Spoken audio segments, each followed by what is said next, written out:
Kanina pa kita tinatawag eh. Bakit ang tagal mo pumunta rito?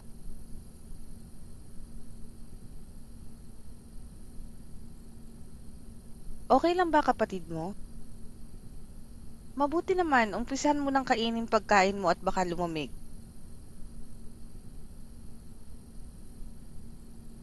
Tara, kain na tayo.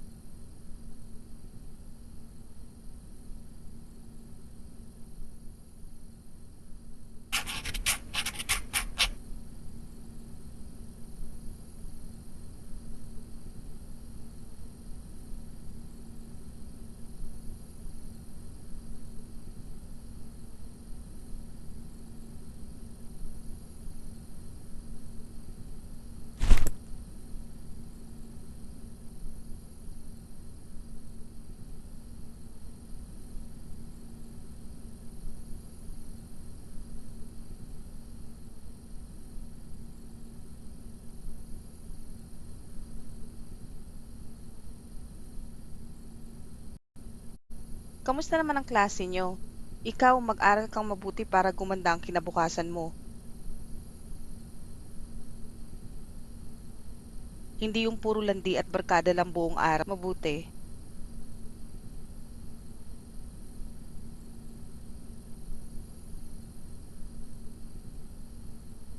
Magandang gabi mga kababayan at nagbabalik na naman ang Radyo 8. Mag-iingat po tayo mga kababayan dahil madami na ang namamatay ngayon dahil sa pay to kill. Nangyayari lang daw ang insidente sa gabi kaya pinag-iingat po ang lahat.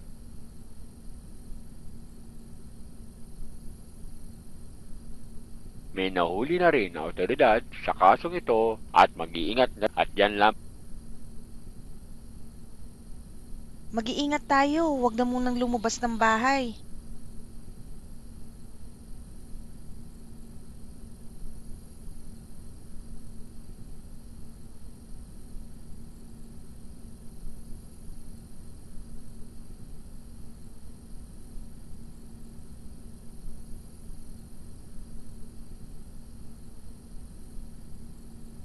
Delikado na.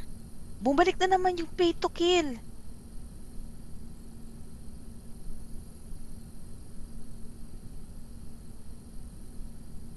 Dati kasi nung mga bata pa kami, marami ang namatay dito sa barangay Sakdudol dahil sa kaso na yan.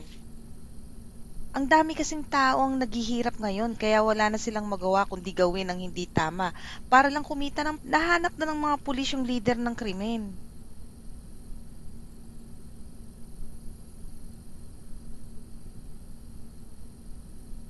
Nahuli yung leader kaya nagkawatak-watak na yung grupo. Nahuli na din sila.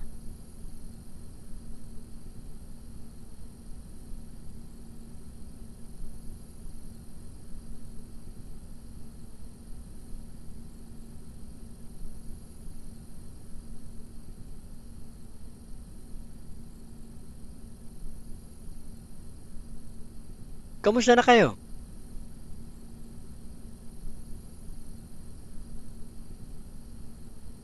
May dala akong manok dito para makakain naman tayo ng masarap. Kamusta naman ang trabaho mo? Dami mo yatang kinita sa pamamasada ng tricycle ah.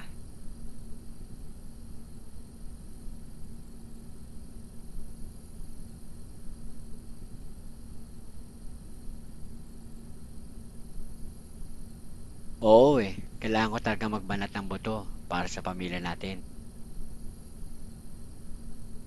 Uy, narinig na ba yung balik? Sige na, tutulog na ako.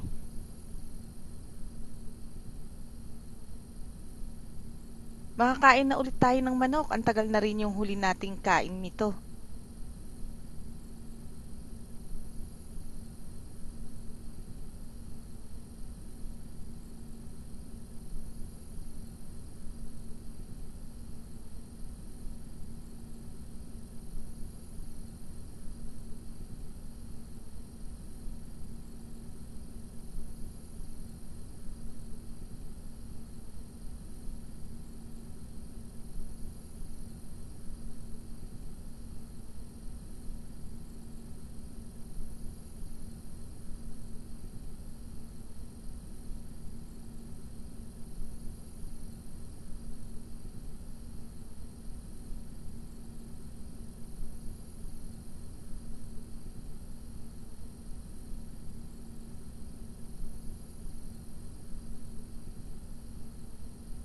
Huwag muna natin kainin to, bukas na para almusal natin.